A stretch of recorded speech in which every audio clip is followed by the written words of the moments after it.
Have you ever wondered why you're willing to spend 100, 200, or even more on a pair of Nike shoes? Is it just for the swoosh logo, or is there something more? Today, let's dive deep into the world of Nike and uncover the secret behind their empire. It's a story not just about shoes, but about selling a dream. Back in 1964, when Nike was still called Blue Ribbon Sports, it was just a small company started by a track coach, Bill Bowerman, and his student, Phil Knight. Their initial goal was simple: to make better running shoes. They were passionate, they were innovative, and they made some really good products. But making good products alone doesn't build a global empire. Many companies make great shoes. So what made Nike different? The turning point came in the 1980s. Nike realized they weren't just in the business of selling athletic gear. They were in the business of inspiration. This is where the magic really began. Instead of just talking about the air cushions in their soles or the lightweight materials, they started telling stories. Stories of struggle, perseverance, and ultimately, triumph. And who was the hero of their first epic tale? A young, electrifying basketball player named Michael Jordan. At the time, signing an athlete was common, but what Nike did with Jordan was revolutionary.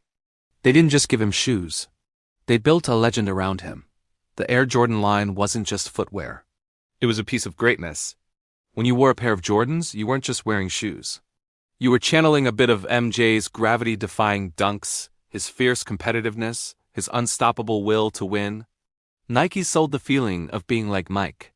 This strategy culminated in 1988 with 3 simple words that would change marketing forever. Just do it. This wasn't a slogan about buying shoes. It was a challenge, a call to action, a universal mantra. It spoke to the professional athlete pushing for a new world record, but it also spoke to the person trying to get off the couch and go for their first run. It wasn't about the product. It was about the potential within you. Think about it. When you see a Nike ad, what do you see? You see athletes pushing their limits, overcoming incredible odds. You see Serena Williams dominating the court, not just with power, but with unshakable confidence. You see Eliud Kipchoge breaking the 2-hour marathon barrier, proving that no human is limited. Nike's commercials are mini-movies about the human spirit. The product is often just a supporting actor, sometimes barely visible. The real star is the emotion, the struggle, and the victory. They masterfully connect their brand to moments of cultural significance. Remember the Dream Crazy campaign with Colin Kaepernick? It was controversial, yes, but it was also incredibly powerful. Nike took a stand. They aligned themselves with a powerful social message telling everyone to believe in something, even if it means sacrificing everything. By doing this, they weren't just selling sneakers anymore. They were selling an identity, a set of values.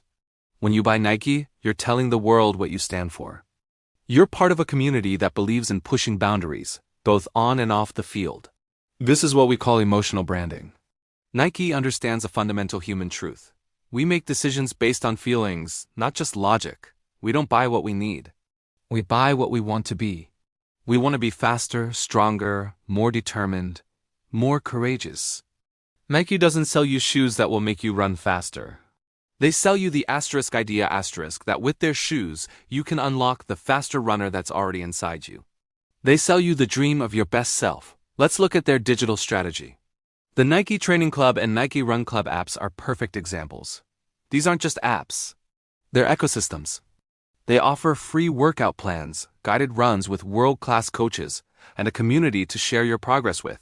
They give you the tools and the motivation to just do it, and in the process, they embed themselves into your daily life, into your fitness journey. When it's time to buy new running shoes or workout gear, who are you going to think of first? The brand that's been cheering you on every step of the way, of course. It's a brilliant feedback loop. They inspire you with stories of greatness, give you the tools to chase your own greatness, and then sell you the uniform for that journey. They've transformed the act of buying a product into an investment in yourself. So the next time you see that iconic swoosh, remember what it really represents. It's not just a brand logo.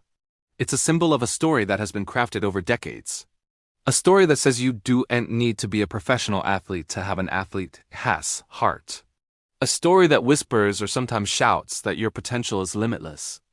Nike's genius lies in this simple, yet profound, shift in perspective. They stopped selling shoes and started selling dreams. They sell the feeling of crossing the finish line, the roar of the crowd, the quiet satisfaction of pushing yourself one step further than you thought you could go. And that, my friends, is a dream that millions, if not billions, of us are willing to buy into. It has a masterclass in marketing that has created one of the most powerful and enduring brands in history. So what's your just do it moment? What's the dream you're chasing? Nike has built an empire on the belief that everyone has one. Thanks for watching, and if you enjoyed this deep dive, don't forget to like, subscribe, and hit that notification bell for more stories behind the world's biggest brands. See you in the next video.